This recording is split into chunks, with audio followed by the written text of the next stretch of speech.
Boleh. Alhamdulillah, Habib. Alhamdulillah. Sini, Habib. Habib. Alhamdulillah.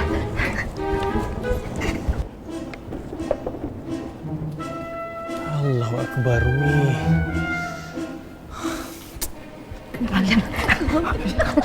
Mantuh pakai. Tak doa. Ini Lepas tu, Sini, Bib. lembut hadiah lah. Minta maaf kita ni nak cakap dengan Habib je. Dia lain tak payahlah. Ya, sekejap je. Bukan saja jauh, tak usik pun, tak kacau pun. Tengok je. Ayo. boleh.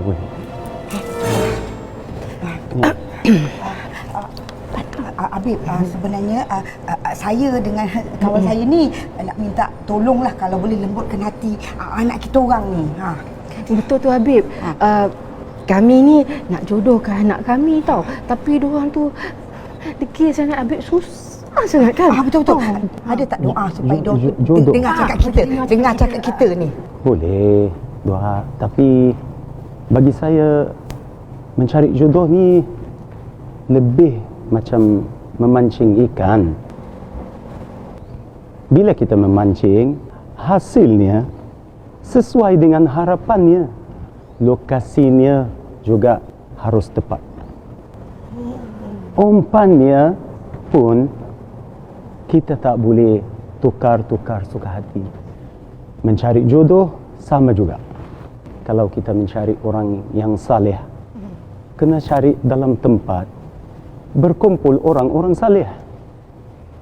Misalnya macam kita memancing ikan salmon tapi dalam sungai. Sampai kiamat tak dapat. Saya boleh mendoakan je. Tapi lebih afdal kalau ibunya mendoakan sendiri. Doa Habib ada tak macam apa doa amalan untuk kita amalkan? Supaya tak doa kita cepat. Ada tak? Doa cepat. Halo, Kasih. Mama dengan Habib ni lah penting. Cepat. Barang Allahu Akbar. Barang Kasih ni. Mama tengah ada hal. Macam mana Mama tak boleh nak hantar? Susu. Jalan tolong. Betul. Mama selesaikan ya. Kau pergilah cepat. Minta maaf, Habib. Jadi Habib, tolonglah bacakan doa sikit. Habib, apa amalan doa dia kan? Assalamualaikum. Jalan. Alhamdulillah. Nasib baik jalan ada kat sini. Kenapa, Aunty? Aunty ni ada emergency sikit nak minta tolong sangat.